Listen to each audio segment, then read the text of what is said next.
Hi, this is Sarah Linger with PianoKeyFinders.com and welcome to day 4 of the Jingle Bell Play Along. Day 4 is measures 1 through 4 upside down. And what I meant by that was that you're playing the melody with the left hand and the chords with the right hand. This is like patting your head and rubbing your stomach at the same time. And one of the ways that I've broken it down for my students is I've had them play the right hand first and then the left hand, and then I have them put it hands together. If that's still challenging, I have them do it a few more times. And then when it comes to putting them hands together, we can do it in the first 2 bars, the second 2 bars, 1 bar at a time, just to get that coordination.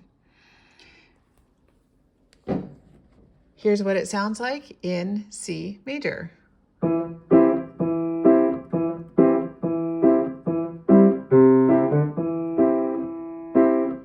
You'll notice that my hands are on C major, both hands, so my hand positioning is going to be the same for day 3 as it is for day 4. The third fingers are going to be on the same keys, so the melody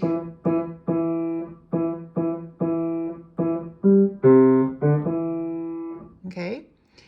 It is a little challenging, and so again, what I have done with some students, depending on their ability, is I have them play the first 2 bars by itself.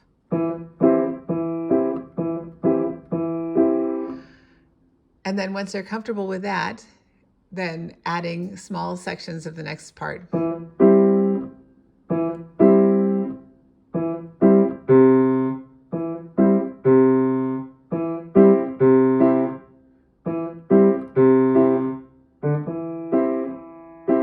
Sometimes I'll have them counting out loud. 1, 2, 3, 4. 1, 2, 3, 4. 1, 2, 3, 4. 1, 2, 3, 4. Here's on G major.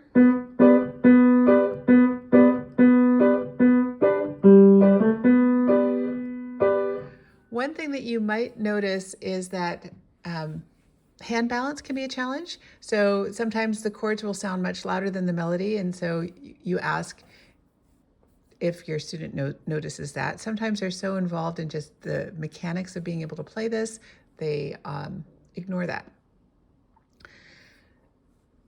If you are finding that this is challenging, instead of worrying about playing all 12, you can play the first 3 of a page. You can use a Dungeons and Dragons dice. They're 12-sided die, and imagine how it fits on a circle of fifths. And so if you roll a 6, C is 12, so F sharp would be 6.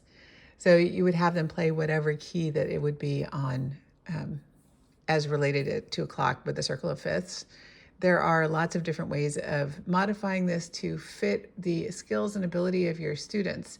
If you have more advanced students, the challenge isn't necessarily the playing of the 4-bar line, it's being able to transpose it into all keys from memory, which is a challenge that I sometimes do for myself. So I hope you're enjoying the Jingle Bell Challenge. The idea here is that by the time you get through the month, you will be a Jingle Bell professional, but also a professional on being able to play chords and scales in all 12 keys. Again, this is Sarah Lingra, and I'm with PianoKeyFinders.com. Thanks.